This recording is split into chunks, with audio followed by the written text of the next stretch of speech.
Hi guys, today we're going to discuss financial statement analysis. And to start the discussion, first of all, what we have to ask to ourselves is why we do need to know financial statement analysis. Now, there are a lot of reasons, but let's just assume that you're here working in a bank, you're working as an analyst, and the bank basically asks you on a daily basis to look at the share price of these company, for example, look at their profitability, look at their liquidity, look at their solvency ratio, and so on and so forth.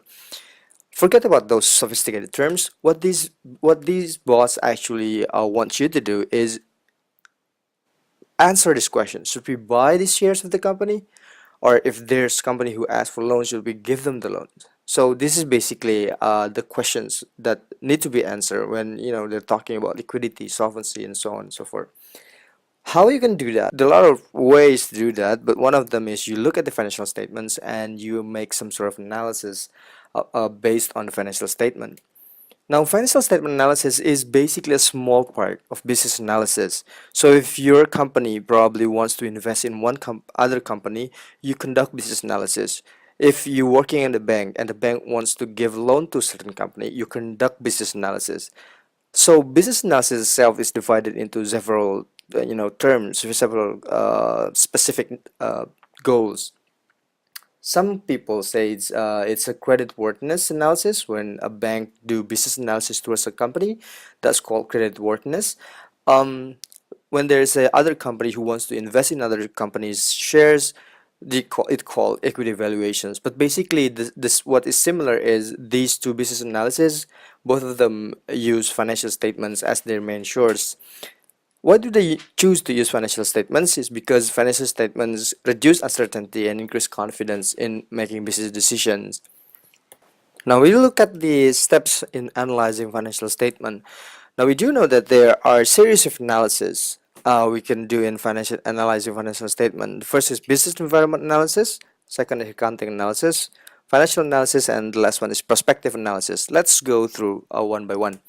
In business environment analysis, what you're doing is you look at the financial statement, you look at the director's report, you observe the industry characteristic, you look at where, so say you're analyzing a company working in mining industry. So what you want to do is look at the mining industry as a whole.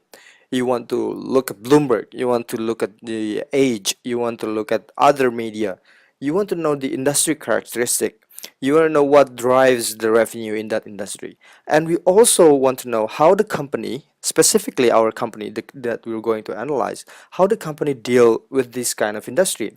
What is there any motive of the management in driving the operational of the company?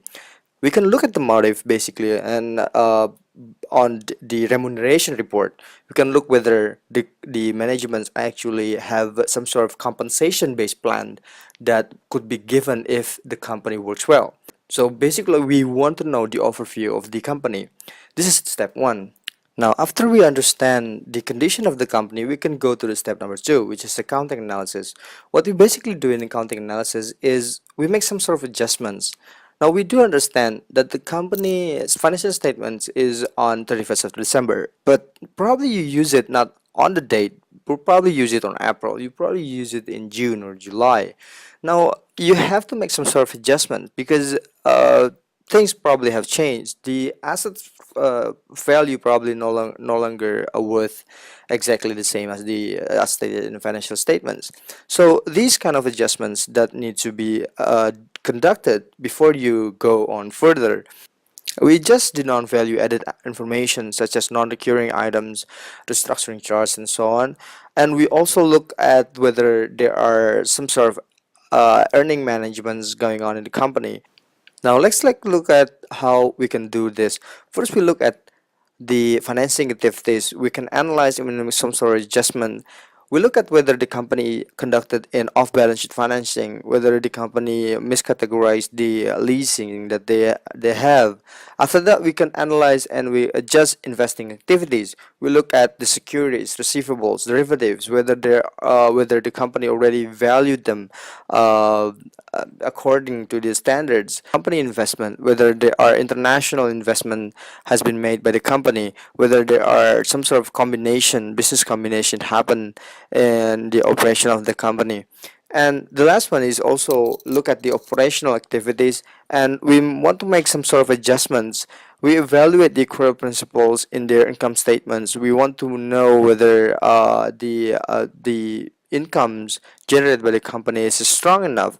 We also want to evaluate the cash flow probably and the revenue or expense recognitions.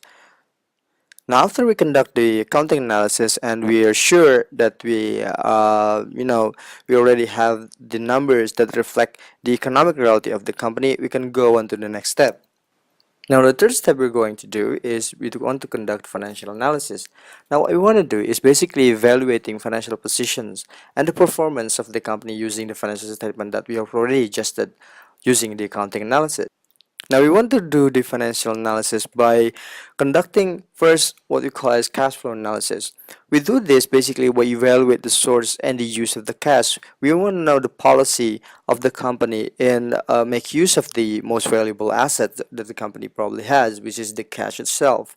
Now, if the company is able to generate positive returns, positive cash flow through its operating activities, it's probably a good sign. Now, we also want to look on the invested capital ratio and the profitability analysis. We can do this by evaluating the return on investments divided by the assets that they have. Now, basically, we have to do this, and but not only stop in here at this point, but we also need to continue by comparing with the standard of the industry. Now, you also want to look at the risk of the company. We want not to be specific. We're looking at the financial risk of the company. We evaluate the riskiness and the credit worthiness of the company by using the financial risk analysis. We basically look at whether the company able to generate cash flow, enough cash flow to cover the interest expense, the payables, the liabilities that occurs in the current period. We'll look at the ratio. We look at the capital structure of the company. Now, the techniques that we can use to conduct financial analysis is we can use the year-to-year analysis. We can compare the numbers in the financial statements that we have, and we compare it with the previous year or put 2 years back, and we will look at the trend, whether it is increase, decrease, or steady, and it's basically reflecting the policy of the companies. And we also want to look at the common size. What we mean by common size is we look at the number in the financial statements, say balance sheets or income statements, and we choose one number that could be the benchmark. Say we want to look at the income statement. We look at how many percent of the revenue that goes into the cost of goods sold, probably how many percent of the revenues that goes into net profit. Now, after you do the financial analysis, we can go one step further, which is conducting the prospective analysis. Now, this is one of the most important part, especially when you want to do the equity valuation. We look at the NPV of one company, and we basically look at the value of its equity or and its debt. There's a lot of ways to evaluate an equities, but one of them is you look at the discounted the dividend payment by its required of return, and you could also look at the value of its debt by discounting the interest payment by the effective coupon rate. Now, basically what we are going to do in prospective analysis after we know the value is we actually make some sort of forecasting the stream of the earning in the futures. Now, by doing prospective analysis, you will understand the value of the company, and you could make a better decisions in whether you should give them credits or you want to buy the shares. So basically that's all for the financial statement analysis. Thank you for listening. What we need to bear in mind is that when we're doing financial statement analysis, we have to make sure we don't really step out of the line. So we have to know on what frame that we're going to do this statement analysis, whether we want to give a company a loan or we want to buy shares in the company, because probably the result is the same, but you might want to focus on different elements of the financial statement. And also be aware that some of the explanations here is quite simplifying. It's intended to be simple. So there are a lot of complexities inside of performing the financial statement analysis. It also depends on the industry and depends of the company itself.